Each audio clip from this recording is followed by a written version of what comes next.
Hello everybody, Nigel here with you, Nigel's Modelling Bench. Today is Saturday the 23rd of May 2026, and as you can see I have once again cut my thumb. Same thumb, last time I cut it that way, this time I've cut it that way. I'm not going to tell you how I did it because some of you will faint. But it was very silly. So here we have back on the bench, we have the Su-34 fallback from Kitty Hawk. And I've already done part one where we talked about putting the engines together. You can see we've got all the schemes in here. And the first thing you do is put the engines together. If you are doing one of these, don't follow the instructions, they're incorrect. If you put these three parts together, you can't get those parts in. So well, you can get that one in, sorry, but the turbine has to go into a groove before it's glued together. So I was doing all this and I'm looking at it, and I've got the engines here, and as you can see I've painted the intakes, and I just gave the exhaust end a quick coat of Tamiya LP, which one is it? LP 43, is it? Metallic black, I think it's 43. Is it 43? No, LP 40, metallic black. So I gave it a quick coat of that, and then we've got the flame ring going in there. I sort of look at it and then, yeah, Kim sent me some pictures of Su-34 exhausts, and they do look very interesting. You can see there's a definite sort of, that grey kind of mnemonic alloy looking colour tinge to the turbines, and then you've got this browns and whites and all sorts coming out, and then on here the flame ring is sort of, looks like it's like a metallic black colour, and then you've got areas here which are all sort of heat stained, almost like a deck tan or a buff colour, even just off white. So lots of beautiful looks to go in there, and it's quite a big opening exhaust. You can see here's the resin exhaust that comes with the kit, so when you look down in there you can actually see quite a lot in there, and to me it's a very important part of any twin engine Russian fighter bomber, whatever, because the engines are so prominent and all the the exposed metal around them. So I looked at these and I thought, I know what I'll do, because I want to go with open nozzles, and this one's got a little bit of damage on it from the printing process by the look of it. And when you actually look at the real exhaust, these internal feathers are obviously separate from the external feathers. So I thought I'll get some resin ones. And I looked around, and ResKit do them, and you look and you look and you look and you can't find them anywhere. And finally I found them from a little company called Modelers United. And I also ordered some for my Su-35 as well, which I've had for years, because that Kitty Hawk kit really needs some exhaust nozzles, because they don't give you the resin ones in that, you just get the plastic. So and also with the Su-35, of course, they've got vectoring nozzles, so when they're parked they droop. So building a model with the nozzles like that is not really correct. So I've got these from Modelers United, and absolutely great company, but unfortunately they got in touch with me and said we don't actually have the 35s, we can't find them. Their website was showing one in stock, but they couldn't find them, so I had to get them elsewhere. So I managed to find some in Aviation Megastore over in Holland. I can't remember where it is now, but basically found them there, and they came absolutely brilliant. So we'll have a quick look at those in a minute as well. So here we have the Su-34 ones, or the Su-34 ones.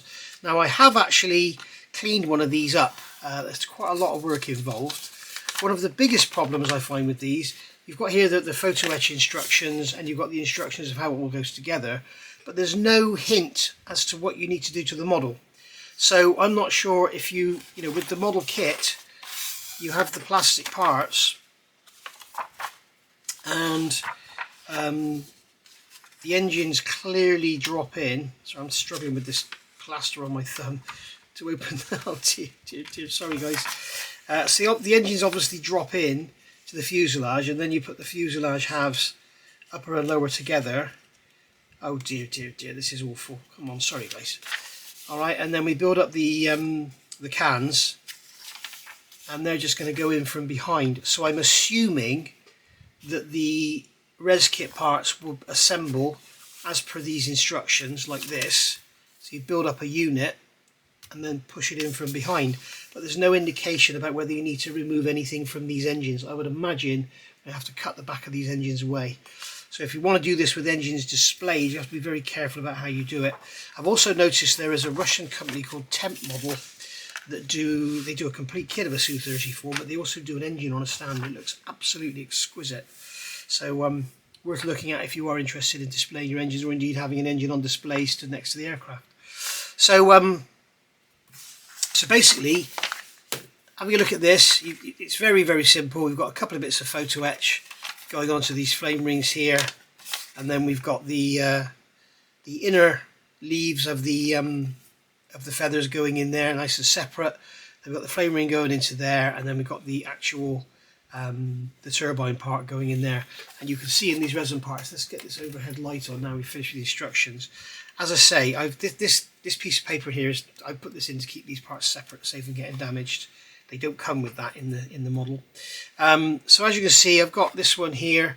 So this is unfortunately when I got these kits, and it's not Modelers United problem because the box was still sealed from the factory, but what ResKit do, and you'll see in the packaging of the Su-35 set, they put it all in there and they've got these little bits of foam, and then they put a bit of foam on top and it all just rattles around. And unfortunately, because of the beautiful scale thickness of these feathers at the end, this one has got damaged. So you can see I put a bit of black super glue in there, which is currently still, I'll leave it so it's really hard before I sand it out. So I'll have to blend that out and make it look good, and hopefully that can go at the bottom or something, or go to the side, or I don't know, go to the least visible area anyway. So this one here, that's how it comes. I've cut the plug off the back and then sanded it flat. So that's like that one there. And then the internal feathers is here. Now this diameter, here is how it is in the kit. You've got to cut that plug off so you've got this tapered piece on the end. But this diameter here was much bigger. This is obviously old ResKit because their stuff these days is so much better. That's 20.45, and I've sanded this down to 19.6 to make it fit. So now it will actually fit in there. And it goes in there beautifully. Now you can see you have this gorgeous separated edge which just looks so much better. And I've actually sanded this so it's a fairly loose-ish fit so that I can get it out again, he says, but I'll get that out after. So that goes in like that, and then we've got the can here, which is, again, you've got the plug, cut it off to leave the angle on there, and then that angle will fit into the turbine part there. As you can see, it's a beautiful fit. So you can look down in there and you can see your turbine down in there. You can see the detail on there is gorgeous. Obviously, because of the camera, I can see it much better than the camera can see it. And then you've got here, luckily they give us 3 of these. These are the flame rings. And that's how it comes. All right. So thank the Lord for 3D printing. That's how it comes on this resin block. And you've got to remove all of this around the outside and all of this around the inside to end up with that. You can see the difference in those. Okay. So that's, I just put the telly or the computer on, listen to something or other, and just have this in the background and just do that. So all I did was cut the back off with a saw, and then went round and chopped the outside off, went round the edge here with a saw, round the edge there lightly with the saw, and then just chopped out the little segments. And then in the middle here I just basically went in with a cone sander cutter thing. In fact, I've got it here. Just go in the back with that and just sanded all that away, and then trimmed it all up with a knife, and then finally clean it up with the resin, the fiberglass pencil. So there we go. So that's those. Now that ring, obviously we glue those photo etch parts on the back, and that's going to drop in there like so and sit on 3 lugs, and then that's going to go on the turbine. Yeah, knock that cone out. There we go, that's going to sit on there like that. And then we've got that exhaust, it's going to go onto there. Where's the lug? It's here somewhere. Where are you? there it is. So you probably can't see anything on there. Maybe if I just lighten the... No, I can't do it. But it's absolutely beautiful. You can see it down in there, and with everything in there painted the off-white and the browns and all that, it's all going to be very, very nice looking. So much better than the plastic parts, because this part here in the kit is made up of 2 halves, so you've got a seam to deal with. So yeah, so that's why I decided to get this, and it was only $18.50 from Modelers United. So I think that's a well worth addition to the kit, and I think it's going to make a massive improvement to the look of her back end. So there we go. So that's what I've got there. I don't need to do a tutorial, do I, on how to remove resin plugs. I think I've done it in the past. But that's how that goes together. And that is so much nicer than the kit parts. So I'm not going to throw that box around, because obviously I haven't put all the foam back in.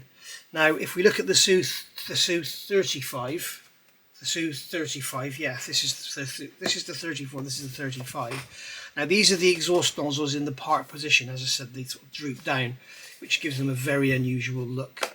So we can see in here we've got some photo etch rings in there, and we've got some instructions here which are far more involved. Not. You can see here we've got that flame ring. We're putting those brass parts on, and then we're just assembling it all up exactly the same as the Su-34 ones, and then they're showing you the angle that they go on, so they sort of hang down. Have a look at your references for that.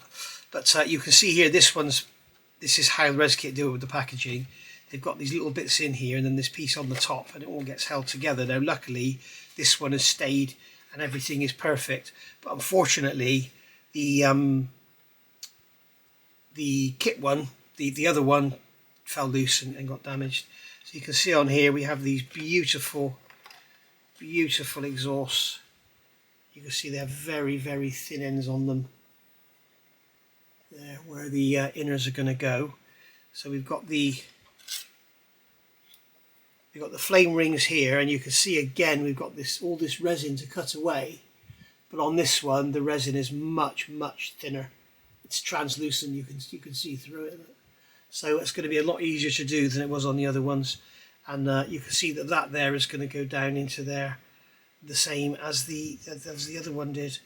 And then here we've got the can part in the middle. This is also part of the exposed exhaust, so that is going to go onto there. It's going to have an alignment peg in it. That's going to go on there, and then that will sit at a funny angle, and then there's your turbine that you can look up inside there, so you'll see up through there and into there. Again, we've got this beautiful sort of engine assembly, which I think is, well, for me anyway, it's where my eye always goes when I look at a Russian twin engine fighter bomber or whatever, because they're just so good looking, I suppose is the word I'm looking for, or the words. But there we go. So that's that, and there's our photo etch parts there. So what we'll do is we'll put this foam back in here. Again, I'm not going to be chucking this around, so there we go. And if you look at the parts in this is the Su-35, you can see, you know, again it's fairly basic, and you've got these seam lines and everything, and you've basically got these sort of one-piece plastic nozzles, exhaust nozzles, and you've got this piece here going up inside, and then you've got the plastic piece of the outside. I think I also read somewhere that they're not a very good fit, so there we go. It's also interesting to notice how massive those flame rings are.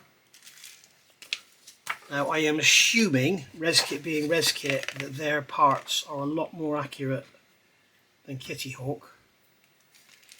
Look at that. Something's wrong there. So yeah, and you can see here this is the internal nozzle, and that's much smaller as well, and you can see the detail. The difference in the detail is just stunning. So yeah, Again, a very well worth getting extra. You can see there the difference in the exhaust. I mean, the plastic ones are very nice, but as I say, I've read that there is a poor fit issue with them. We can also see here they don't seem to have the, unless you can't have them drooping, I'm guessing, but I don't think that's correct. But whatever, doesn't matter, because I'm not going to be using them because they're horrible. So there we are. So that's a quick look at those for all you Sukhoi fans. And thank you to Kim for directing me down this path. And I'm really pleased I've got these because they're no longer available. I did actually contact ResKit and asked if they would consider reissuing them because the kits have been re-released.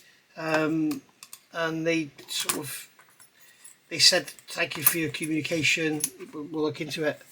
But I'm guessing with the way things are, maybe they don't want to make parts for Russian aircraft. I don't know at all, but I'd find it a big surprise if that was the case, because most Ukrainian companies are making parts for Russian aircraft, so they're plastic models at the end of the day, and they're made in China, so it's you know.